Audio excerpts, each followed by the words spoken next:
In the winter of 1237, Ögedei Khan's forces approached the territories of the Bashkir Confederation along the western slopes of the Ural Mountains. The campaign was methodical. Mongol reconnaissance units had spent 18 months mapping water sources, grazing lands, and settlement patterns. By the time the main army arrived, they possessed comprehensive intelligence on every clan's location, population, and defensive capability. The Bashkir tribes were not unfamiliar with warfare. They had resisted Bulgar expansion, contested with Kipchak raiders, and maintained autonomy through strategic mobility and knowledge of their terrain. Their society was organized around pastoral migration, with women holding significant roles in camp management, livestock oversight, and clan negotiation. When Mongol envoys arrived demanding submission and tribute, the tribal councils convened. The women's voices carried weight in these assemblies, and their position was clear. Autonomy was non-negotiable. The refusal was delivered formally through designated spokesmen. The Mongol response was equally formal. They withdrew their envoys and began systematic encirclement. What followed was not a battle in the conventional sense. It was the application of an administrative system designed to transform resistance into compliance through the restructuring of social organization itself. Mongol forces did not immediately attack the main Bashkir encampments. Instead, they established a perimeter 40 kilometers out, cutting off migration routes and access to winter pastures. Scouts monitored all movement. Hunting parties were intercepted. Trade caravans were diverted. The tribes were not besieged. They were isolated. This isolation was maintained for 6 weeks, while Mongol commanders documented the internal structure of Bashkir society. They identified which families held the largest herds. They noted which women managed inter-clan negotiations. They observed which elders commanded respect. They recorded the locations of sacred sites and seasonal gathering points. This intelligence was not gathered for immediate military action. It was gathered for social reorganization. When Mongol forces finally moved against the settlements, they did so with precise selectivity. They did not attack the largest or most defended camps first. They targeted the smallest outlying groups, those most vulnerable and least able to receive reinforcement. Warriors who resisted were killed immediately. Those who surrendered were separated by category: fighting-age men, elderly men, children, and women. The women were further subdivided. Those identified as having administrative roles, those who managed livestock, those who had spoken in councils, and those who were simply present. This categorization happened rapidly, often within hours of a camp's capture. Mongol officers worked from prepared lists, suggesting the intelligence gathering had identified specific individuals by name or description. The fighting-age men were bound and placed under guard. The elderly and children were kept in place but monitored. The women were moved to a separate location within sight of their original camp, but separated from their families. Then the Mongol system began its actual work. The women were not harmed immediately. They were interviewed. Mongol administrators, working through interpreters recruited from previously conquered Turkic peoples, asked detailed questions about clan relationships, livestock ownership, grazing rights, and trade networks. The interviews were recorded by scribes. Women who refused to answer were not beaten or threatened. They were simply set aside, while others were questioned. Those who provided information were given water and food. Those who remained silent were not. This process continued for 3 days. By the end, Mongol administrators had constructed detailed maps of Bashkir social organization, not from battle intelligence, but from the testimonies of women who had chosen cooperation over solidarity. The information was cross-referenced, verified through multiple sources, and compiled into administrative records. Then the reorganization began. Women who had been identified as influential, those who managed significant resources or held respect within clan structures, were separated from the general group. They were not executed. They were reassigned. Mongol policy toward conquered peoples followed established protocols developed over decades of expansion. Valuable skills were not destroyed. They were redirected. These women were distributed among Mongol military units as camp administrators. Their role was to manage the logistics of moving armies, organizing food preparation, coordinating the movement of supply wagons, overseeing the care of horses, and maintaining camp hygiene. These were skills they already possessed from managing tribal migrations. The Mongols simply changed the context in which those skills were applied. They were not slaves in the traditional sense. They received rations, had defined responsibilities, and could earn status through competent performance. But they could not leave. They could not contact their families. They could not refuse assignments. Their expertise in pastoral logistics, which had once served their own people's autonomy, now served Mongol military efficiency. The remaining women, those without identified administrative skills, were divided according to age and physical capability. Younger women were designated for redistribution to Mongol households across the empire, a process that would take months as they were transported westward to Central Asian cities or eastward to Karakoram. Older women and those with children were returned to what remained of their camps, but the camps themselves had been restructured. The Mongol administration had used the intelligence gathered from the interviews to redraw clan boundaries. Families were separated and recombined based on Mongol administrative convenience rather than traditional kinship structures. Powerful clans were fragmented. Rival groups were forced together. The sacred sites that had anchored seasonal movements were reassigned to different groups or placed off limits entirely. Livestock, the foundation of Bashkir wealth and autonomy, was inventoried and redistributed. A portion was taken as immediate tribute. The remainder was reallocated according to Mongol population management principles. Just enough to prevent starvation, insufficient to enable independence.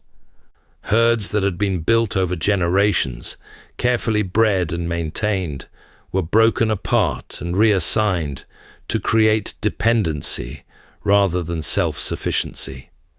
The fighting-age men who had survived the initial conquest faced systematic Chu-Li. Those who had led resistance were executed publicly, not as punishment, but as demonstration.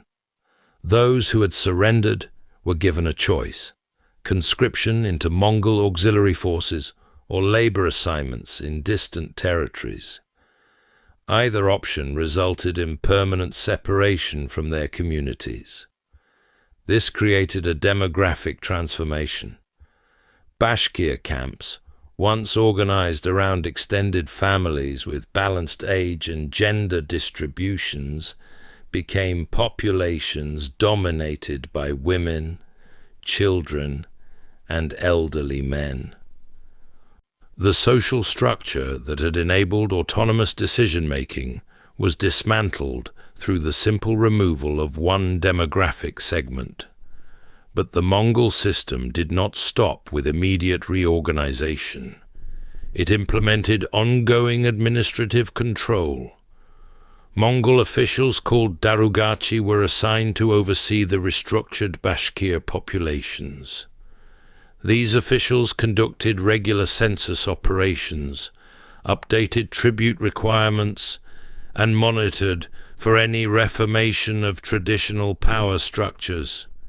Women who began to assume leadership roles in the post-conquest camps were identified and either co-opted into Mongol administrative structures or removed to distant locations. The system was designed to prevent the regeneration of autonomous authority. Every time a woman demonstrated organizational capability, that capability was either redirected to Mongol purposes or neutralized through relocation. The tribute system imposed on the Bashkir population was calculated with precision. Annual requirements included horses, felt, leather goods, and a quota of young people for service in Mongol households or military units. The quotas were set at levels that required maximum production without enabling accumulation of surplus wealth. Communities could survive, but could not thrive enough to rebuild independent power. The selection of young people for tribute was particularly systematic. Mongol officials maintained records of every child born in the administered territories. At designated ages, selections were made based on physical capability and perceived aptitude. Families had no choice in the matter. The process was presented as taxation, not slavery, and technically the selected individuals could rise to significant positions within Mongol service. But they would rise within Mongol structures, not Bashkir ones. This created a generational fracture. Children raised in Mongol service learned Mongol languages, adopted Mongol customs, and internalized Mongol administrative systems. If they ever returned to their birth territories, they returned as administrators of the system that had conquered their people, not as members of their original communities. The women who had been distributed to Mongol military units experienced a different trajectory. They traveled with armies across vast distances, managing logistics for campaigns in territories they had never seen. Some demonstrated exceptional administrative capacity and were promoted to oversee larger operations. A few eventually managed supply networks for entire military divisions. These women lived in a strange liminal space. They possessed significant functional authority within their assigned roles, commanding resources and directing labor. But they possessed zero autonomy regarding their own lives. They could order the movement of 1,000 supply carts, but could not choose to return home. They could allocate provisions for 10,000 soldiers, but could not allocate their own time. Their competence became the mechanism of their permanent separation from their origins. Historical records from Mongol administrative archives, preserved in Chinese and Persian sources, contain fragmentary references to these systems. Account books list Bashkir women assigned to logistics management as line items alongside horses and felt tents. Census records note population transfers with bureaucratic precision, recording the movement of 127 women of administrative capacity from Ural territories to supply depots in Central Asia. The records treat human displacement with the same administrative neutrality as livestock redistribution, not because the Mongol system was uniquely cruel, but because it was comprehensively systematic. The goal was not destruction, but integration, not annihilation, but absorption.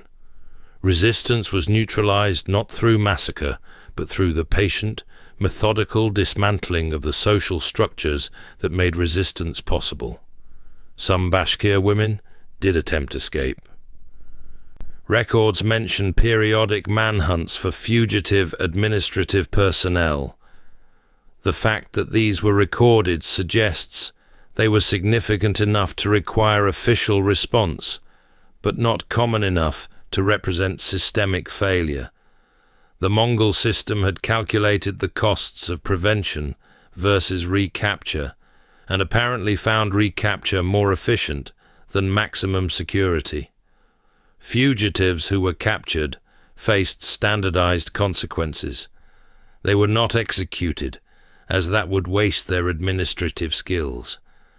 Instead, they were transferred to units operating in distant theaters, places so far from their homelands that escape became geographically impossible.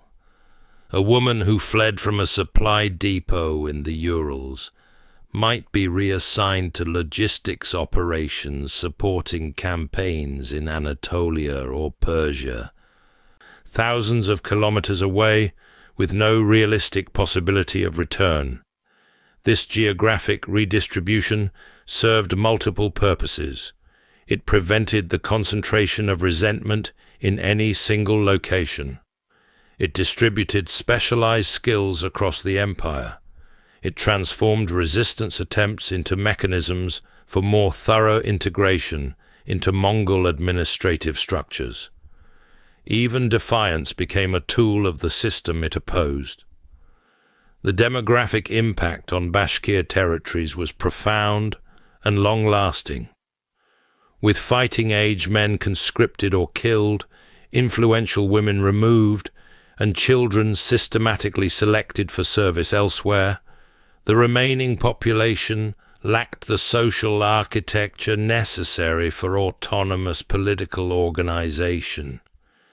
They could maintain daily survival, tend reduced herds, preserve some cultural practices, but they could not regenerate the systems of authority that had enabled independence.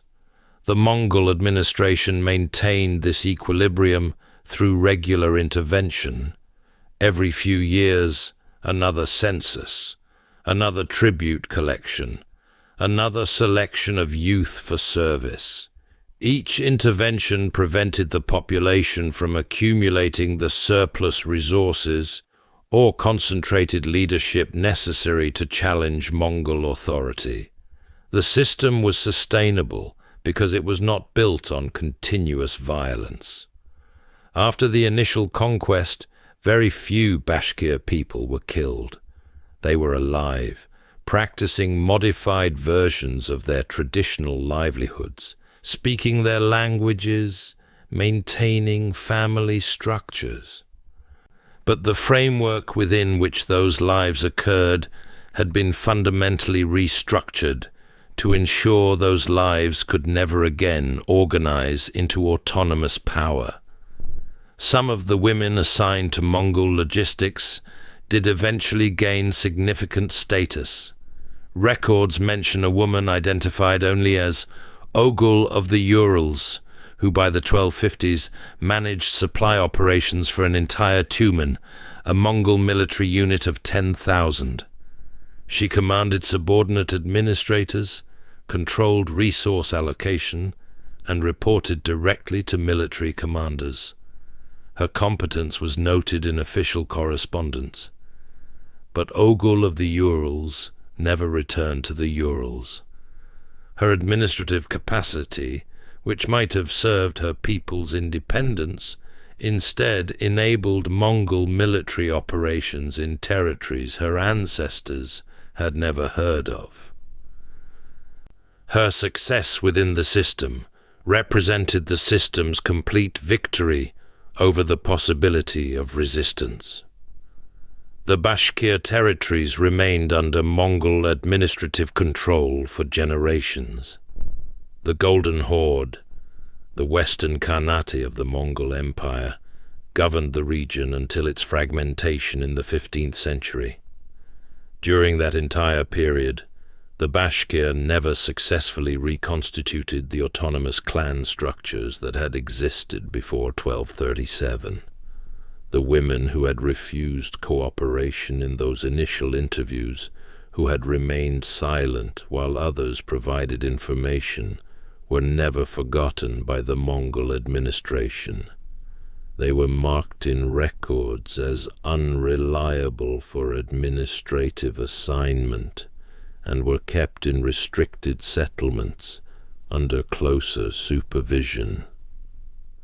Their resistance prevented them from being scattered across the empire, but also prevented them from influencing the reorganized communities. They were present, but powerless, alive, but archived.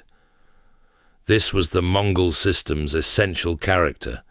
It did not seek to destroy conquered peoples, but to reorganize them into forms that could not resist. It treated human societies as administrative problems requiring systematic solutions. Resistance was not met with disproportionate violence, but with proportionate reorganization. The defiant tribal women who refused Mongol authority in 1237 were not massacred for their defiance. They were not made examples through spectacular punishment. They were processed through an administrative system that transformed their social roles, separated them from their power bases, and redirected their capabilities toward Mongol purposes. Their descendants would live for centuries under systems established in those initial years of conquest. The women who had managed clan migrations became the women who managed military logistics. The women who had negotiated inter-tribal agreements became the women who administered tribute collection. The women who had spoken in councils about autonomy became silent. Their voices filed away in administrative records as population statistics and labor allocations. The Mongol armies did not destroy the defiant tribal women. They reorganized them, redistributed them, and transformed their resistance into the mechanism of their own subjugation. That reorganization lasted longer and reached deeper than any massacre could have achieved. It did not create dramatic historical moments worth recording in epic poetry. It created administrative records, census data, and logistical reports, and those documents, preserved in archives across Eurasia, demonstrate a system that conquered not through destruction, but through the patient, methodical restructuring of human society itself.